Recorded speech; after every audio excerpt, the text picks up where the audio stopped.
The trade station's main hall was loud, filled with flashing signs, alien music, and the constant hum of engines. Jack Rayner walked slowly, carrying a heavy crate on his shoulder.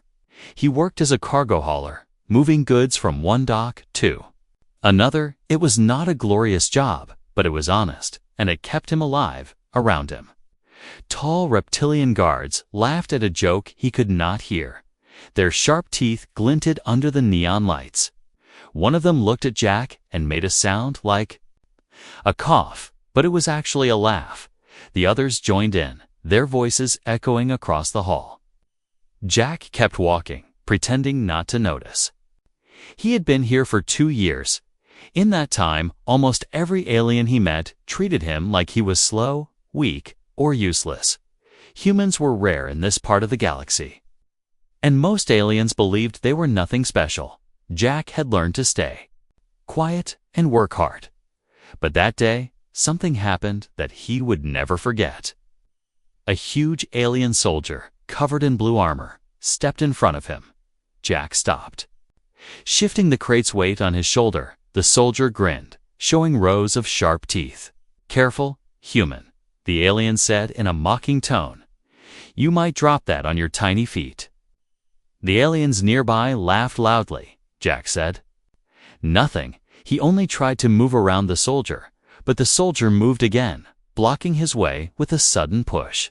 The alien slammed his hand into Jack's chest. Jack stumbled backward, barely keeping the crate from falling. The crowd roared with laughter. Too slow. The soldier sneered.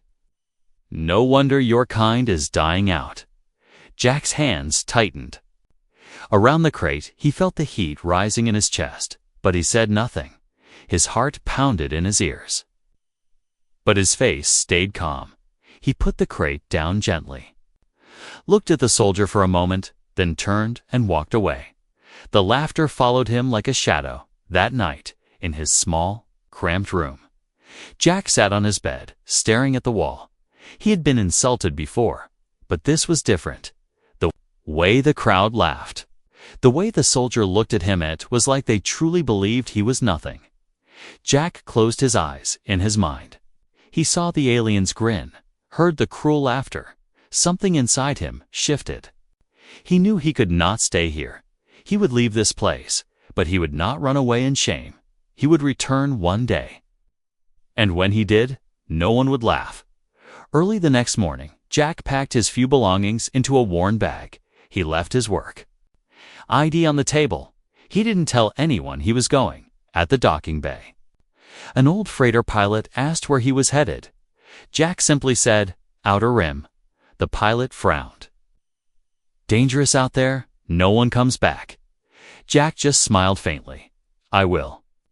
The ship took him to the edge of known space. From there, Jack paid a smuggler to take him further beyond the safe lanes. They landed on a planet the smuggler called Graveworld. No cities, no laws.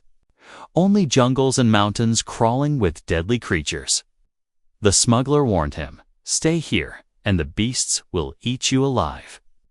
Jack stepped onto the rocky ground, the air hot and heavy. "That's the idea," he said quietly. The smuggler left without looking back. Jack stood alone, staring at the dense, dark jungle ahead. From deep within the shadows, he heard low growls. Glowing eyes appeared between the trees. Watching him, every instinct told him to turn back. But he didn't move. Instead, he stepped forward into the darkness. As the jungle swallowed him, the growls grew louder. Branches cracked under heavy steps. Something massive was moving closer.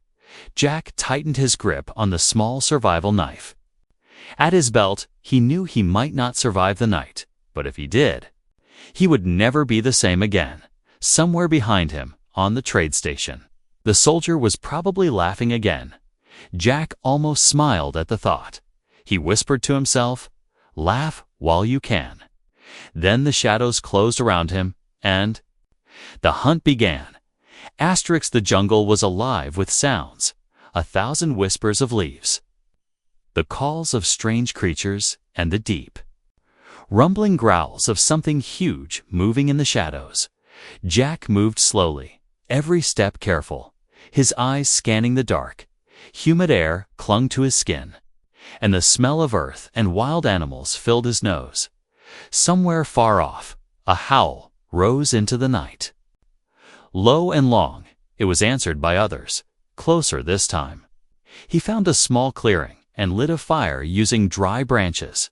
The flames cast flickering light on the trees around him, making the shadows dance like living things. He did not sleep that first night. Every sound kept him awake. Every rustle made his hand tighten around the knife. Once glowing eyes appeared just beyond the light, watching, then disappearing again. He understood that he was not the hunter here. Not yet. Days passed. And Jack learned quickly that Graveworld did not forgive mistakes. Once, while crossing a shallow river, something long and scaled shot out from the water, its teeth snapping. Inches from his leg, another time, a bird the size of a man dove from the sky, its talons cutting his shoulder before he managed to drive it away with fire. Food was scarce, water was dangerous, but he survived by moving carefully. Always watching, always listening. One evening, as the red sun dipped behind the jagged hills, Jack heard the sound of snarls and pained yelps following the noise. He came upon a sight that made him freeze in a shallow pit. A massive wolf-like beast was trapped, its leg caught in a spiked snare. Blood darkened its silver fur. It bared its teeth at him, eyes blazing with fury and fear. Jack could feel the power in it. Even wounded, it could kill him in seconds, if it got free. He could have walked away, but something in those eyes stopped him. Slowly, he stepped closer, speaking in a calm voice, even though he knew it could not understand his words. The beast's growl deepened, its muscles tensed. Jack crouched near the trap and studied it.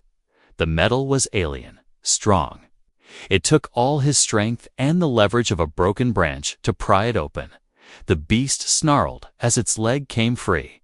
But instead of attacking, it limped backward, watching him with a strange intensity before melting into the trees. That night, Jack climbed a tree to sleep, safer above the ground in the darkness below. He heard movement, heavy steps circling. He looked down and saw them more glowing eyes. Not one pair, but several. They didn't attack, they just watched. And then the same silver-furred beast stepped into view. Its wound roughly licked clean. It stared at him for a long moment before turning away. The others followed, disappearing into the night.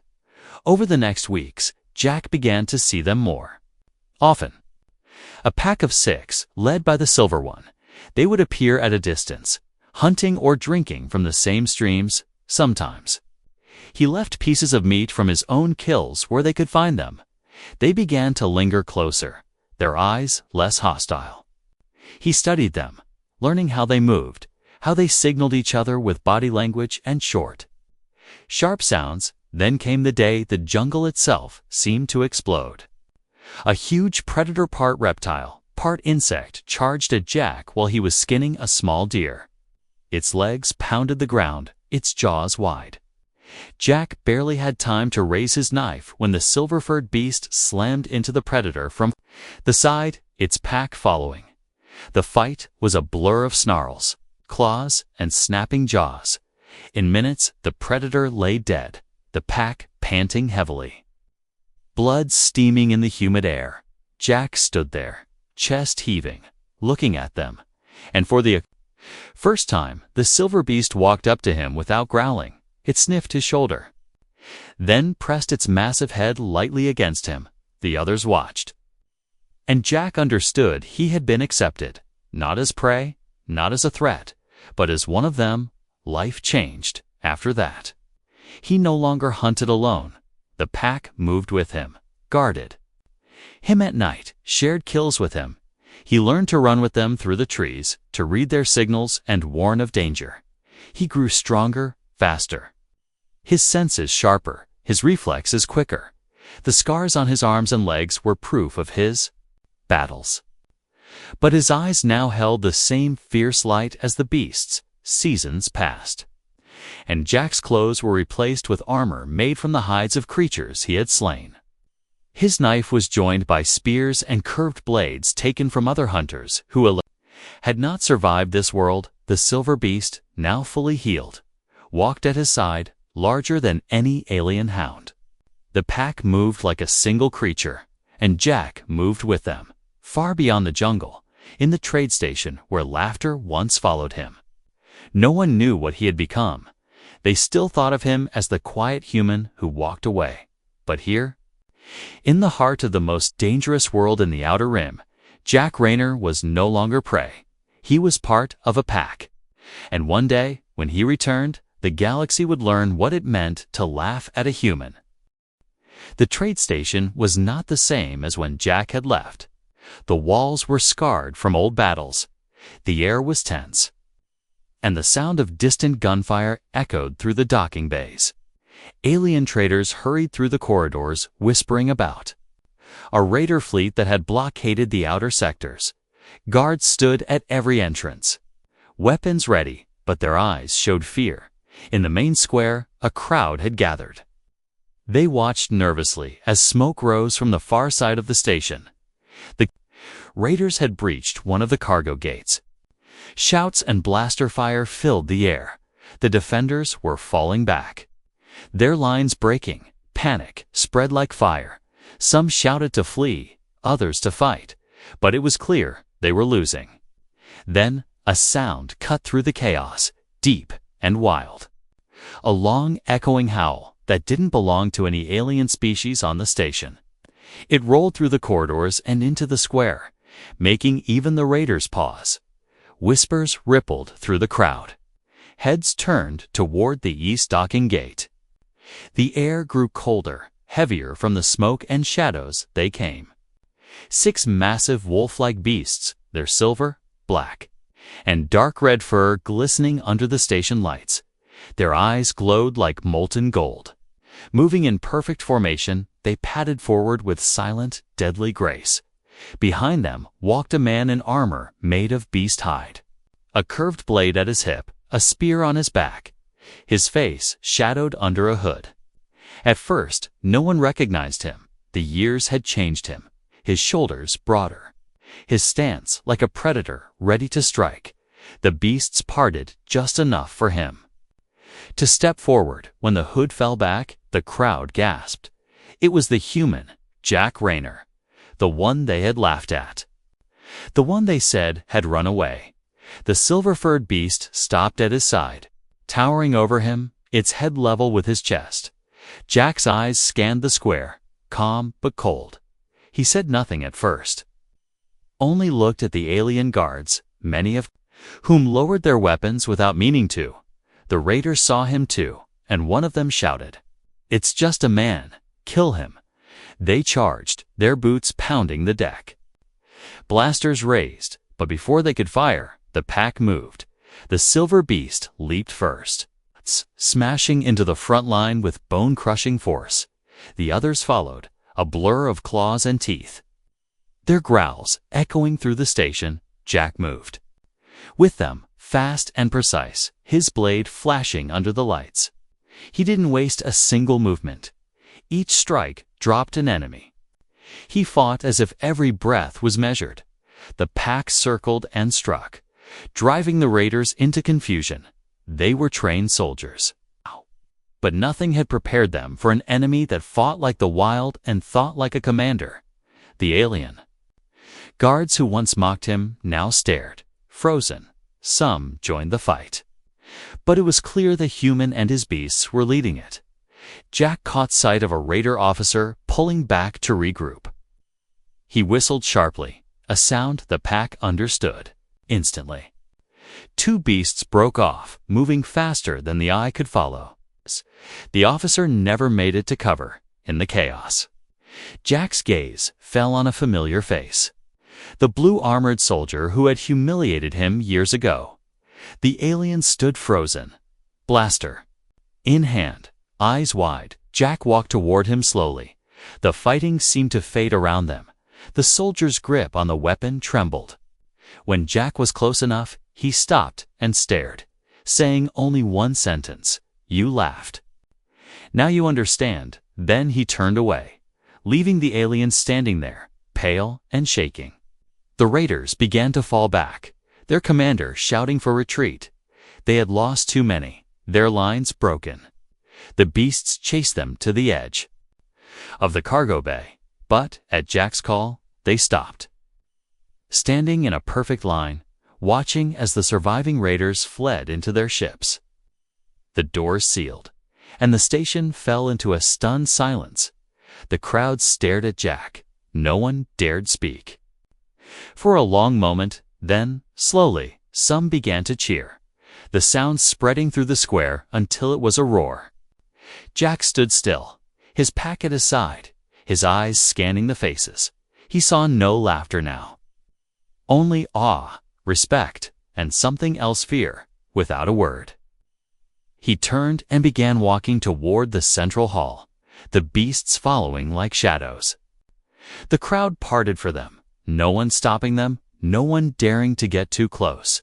As they passed, Jack could hear whispers. Alpha, pack leader, human. The station had changed, but so had he. And now he was back, not as the man they mocked, but as something far more dangerous. The raiders thought they had escaped after retreating from the cargo bay. But Jack knew better. Panic made enemies sloppy, and panic was the pack's greatest weapon. The station corridors were a maze of steel and shadow, perfect for hunting.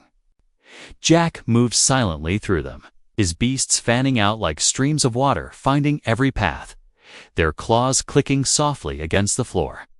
The raiders moved in groups, trying to cover each other. But the pack's eyes saw in the dark. Their ears picked up the faintest sound of breath. One raider rounded a corner and didn't have time to scream before a black-furred beast dragged him into the shadows, his blaster clattering to the ground. The others turned, firing wildly, but their shots only hit walls and empty air. Jack appeared behind them, his spear sweeping low to knock one off balance, his blade finishing the movement before the raider could cry out. He didn't waste words, didn't taunt.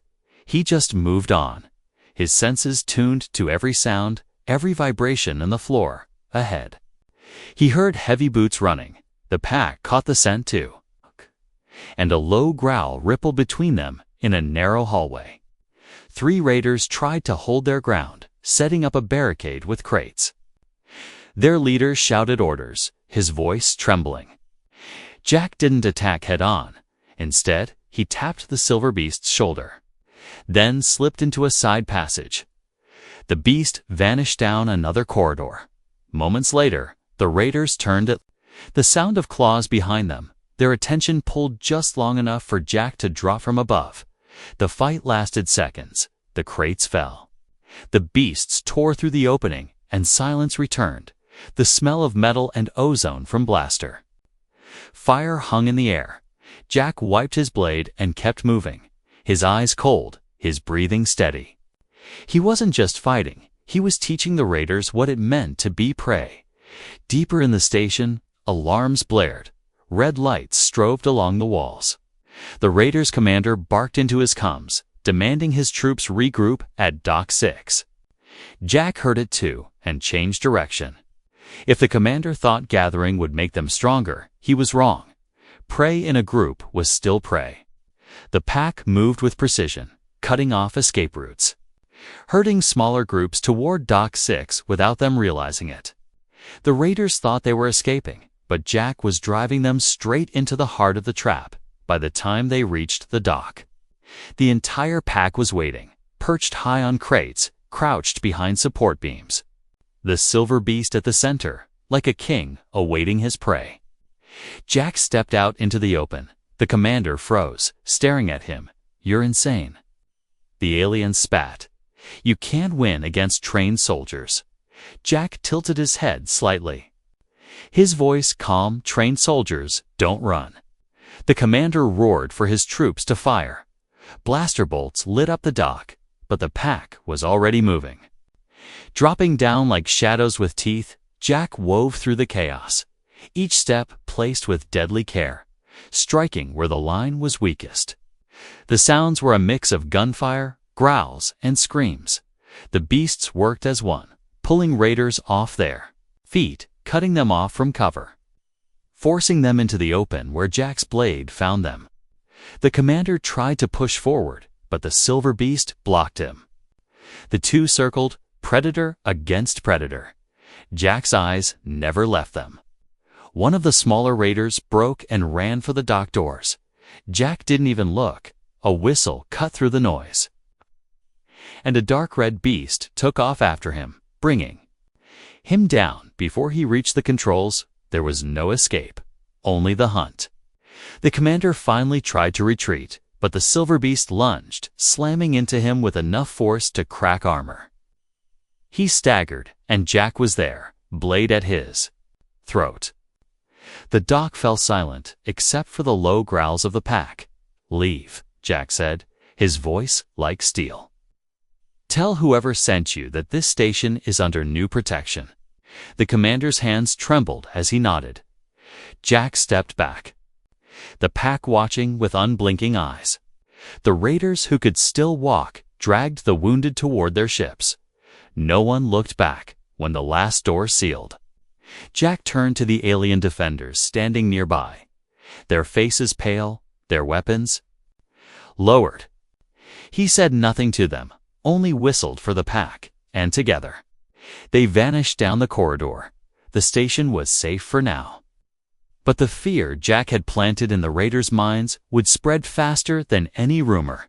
Somewhere, far away, someone was going to hear about the human who hunted like a beast and commanded monsters like family. And when that day came, the real war would begin. The station was quiet in the days after the battle. Not the normal kind of quiet, but the kind where every conversation stopped when Jack walked past. Aliens stepped aside without being told, their eyes avoiding his.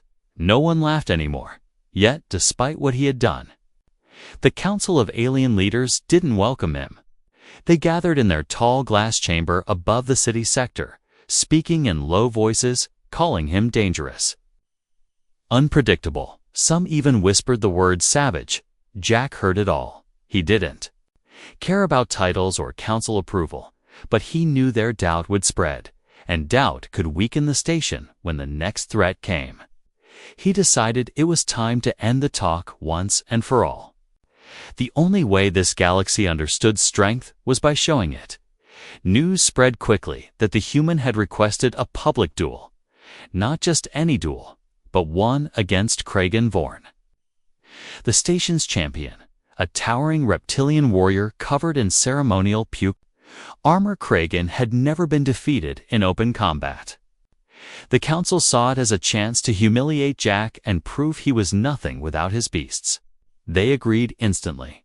The arena was full the next day. Thousands gathered in the metal stands. The walls shook with the sound of the crowd. The council sat high above, watching with cold eyes. The air was heavy with the smell of oil, dust, and sweat. Jack walked in alone, his pack nowhere in sight. He wore no helmet, no heavy armor, only the beast hide plates on his shoulders and forearms, his curved blade hanging at his side. Kragan entered from the other gate, his steps like the beat of a war drum, his spear taller than Jack. The champion raised it high. The crowd roared. Jack didn't move. His eyes never left Kragan's. The signal sounded. Kragan charged forward with surprising speed for his size. The spear thrust straight at Jack's chest. Jack sidestepped at the last second, the blade at his hip flashing in the light, cutting across Kragan's arm. The crowd gasped. Kragan snarled, swinging the spear in a wide arc. Jack ducked, feeling the wind of the weapon pass over his head. They circled, the champion using his reach, Jack staying just outside the killing zone, waiting. Every strike Kragan made was powerful, enough to break bone, but each miss cost him energy. Jack kept moving, his footwork quick and sharp. Every time Kragan lunged, Jack gave him nothing. But ere minutes passed, sweat dripping from both fighters. Kragan grew impatient, roaring as he thrust again. Jack caught the spear shaft with his left arm, twisting hard. The weapon slipped from Kragan's grip. Clattering to the floor, the crowd erupted in noise. Some cheering, some shouting in disbelief. Kragan rushed in barehanded, trying to overpower him with sheer strength. His claws raked across Jack's armor. Tearing at the hide plates, Jack took the hit. Then slammed his elbow into Kragan's jaw. The champion staggered. Jack pressed forward, striking with rapid cuts to the arms, the legs, keeping him off balance. Finally, with a sharp pivot, Jack hooked his foot behind Kragan's leg and drove his shoulder into his chest. The massive warrior crashed to the ground, the air leaving him in a heavy grunt. Jack stood over him, blade poised at his throat. Silence fell across the arena. Jack's voice was calm, steady. "I could kill you," he said, "but I won't." He stepped back, lowering his blade. Strength isn't just about killing. It's about knowing when not to. Kragan lay there for a long moment, then slowly rose, his eyes no longer filled with rage, but with something like respect. The champion lifted Jack's arm into the air. A warrior's gesture of acknowledgement. The crowd roared again. But this time, it was different. There was no mockery, no doubt, only recognition. The council shifted uncomfortably in their seats. They couldn't ignore what they had just seen by station law. Defeating the champion made Jack the highest warrior in the sector, the alpha of the station. When he left the arena, his pack was waiting just beyond the gates. The silver beast stepped forward, pressing its head against his side. The others surrounded him, and the crowd that had once laughed now stepped back in silent respect. Whispers followed him through the streets. Alpha, leader, protector. Jack didn't smile. He didn't need to. Power wasn't in words. It was in the way the world moved aside for you. And now, the station moved for him. The days after the duel changed everything. Jack no longer walked the station as an outsider. Aliens stepped aside when they saw him. Vendors gave him respectful nods. Even the guards who once mocked him now stood straighter in his presence.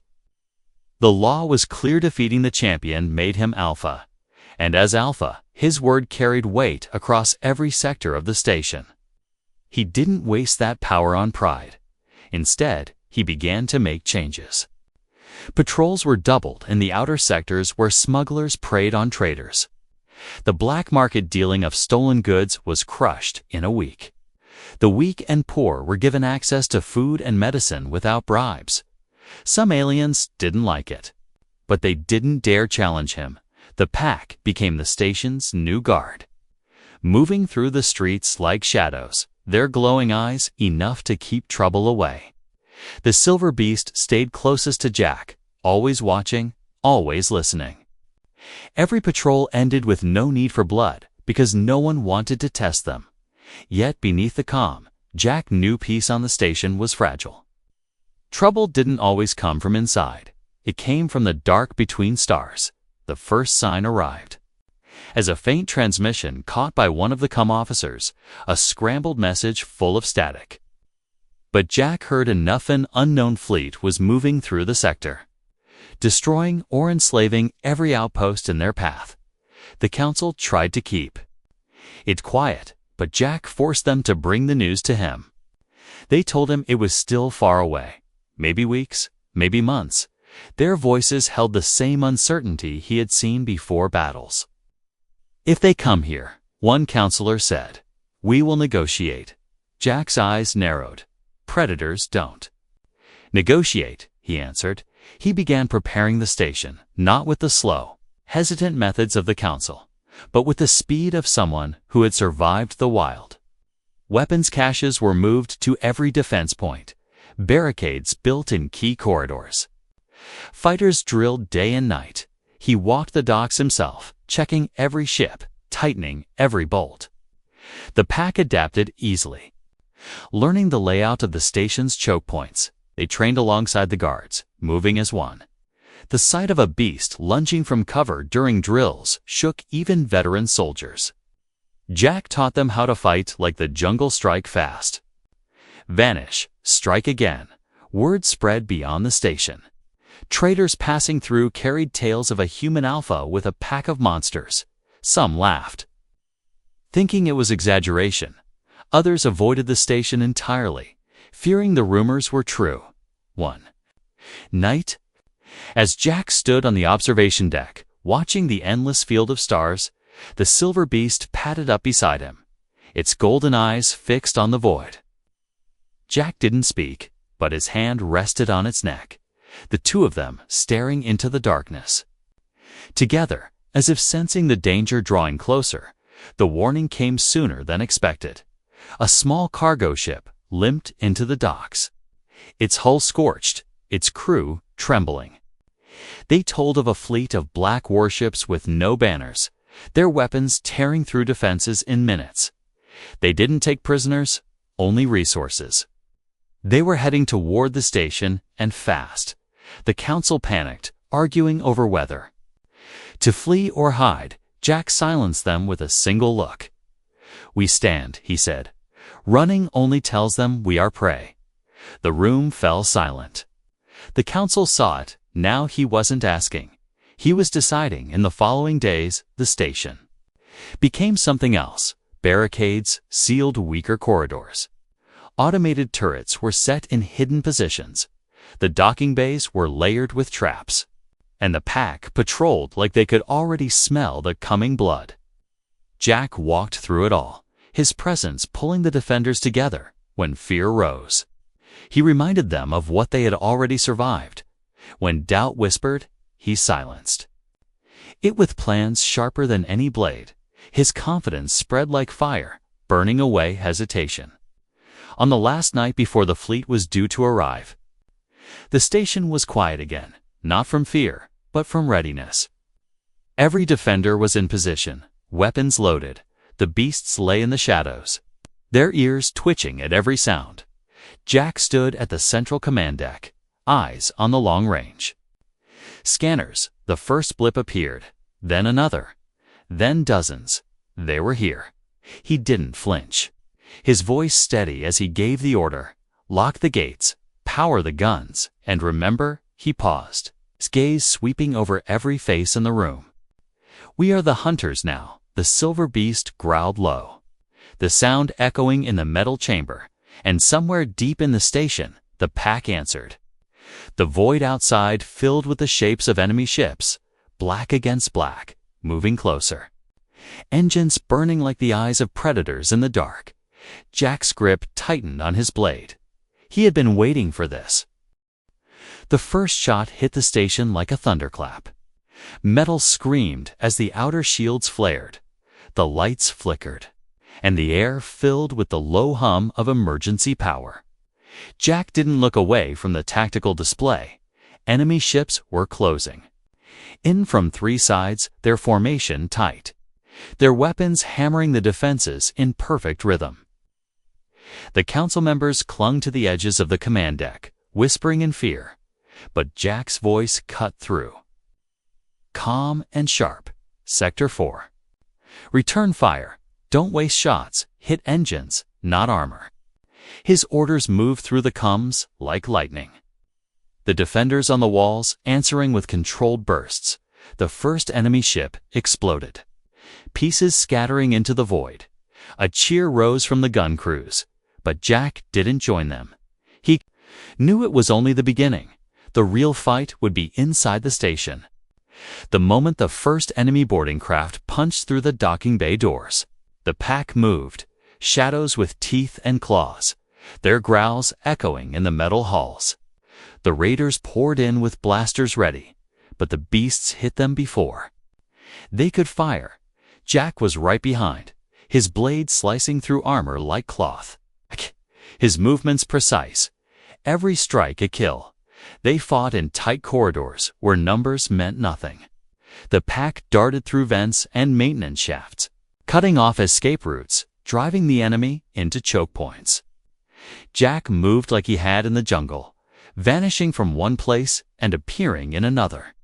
His whistle signals guiding the beasts, turning the station into a hunting ground. In the cargo sector, an enemy squad set up heavy weapons, their cannons chewing through bulkheads. Jack signaled, and the silver beast leaped from a high platform, smashing the gunner to the floor. The rest of the pack tore into the crew. The air filled with the sounds of tearing metal and bone. The enemy began to realize they weren't facing soldiers, they were facing predators. Panic set in, orders broke down, and the invaders scattered, trying to regroup. Jack didn't give them the chance. He pressed them harder, driving them toward the outer bays where the turrets waited. In the command deck, the council stared at the monitors, watching the human and his beasts tear through the enemy. One counselor whispered, "He's not fighting like us, he's fighting like the jungle." None of them disagreed. Jack's armor was streaked with blood. Some his, most not. But he didn't slow. Every time he turned a corner, the enemy flinched. Some even dropped their weapons and fled. The pack never let them get far. Then the enemy commander appeared. Massive armored figure with a plasma halberd. His voice boomed through the comms, promising to mount Jack's head on the prow of his ship. Jack didn't answer with words. He answered by walking straight toward him. The two met in the center of the docking bay, the floor littered with debris and bodies. The commander swung his weapon in a deadly arc. Jack dodged, the blade singing past his face. The pack circled, but didn't interfere. They knew this was their alpha's kill. The fight was brutal. The commander's strength against Jack's speed, each strike from the halberd sending sparks across the deck, Jack's blade flashing in return, cutting where armor was weakest. The sound of metal hitting metal echoed in the vast bay. Finally, Jack feinted left, then drove forward under the commander's guard, his blade sliding between the armor plates. The alien roared, dropping to his knees. Jack tore the weapon from his grip and hurled it aside, pressing the blade to his throat, his voice low and final. "This is my station." He stepped back, letting the body fall. The remaining raiders saw it and broke completely. Running for their ships, the pack chased them to the edge of the docks, stopping only when Jack whistled. The enemy ships tore free from the station and vanished into the black. Silence settled over the ruins of the battle. The defenders emerged from cover, eyes wide as they looked at the human standing in the middle of it all. His pack gathered around him, breathing hard but uninjured. The silver beast pressed against his side. Jack looked toward the command deck where the council watched, his voice carrying through the comms. "Remember this day," he said. "Humans don't bow. We lead." The crowd that had gathered erupted into cheers, the sound rolling through every corridor of the station. As the lights returned to full power, Jack turned away from the council, walking toward the shadows with his pack following. They vanished into the maze of steel like ghosts, but the legend would remain. The story of the human alpha and his pack who turned a station into a hunting ground and a people into warriors.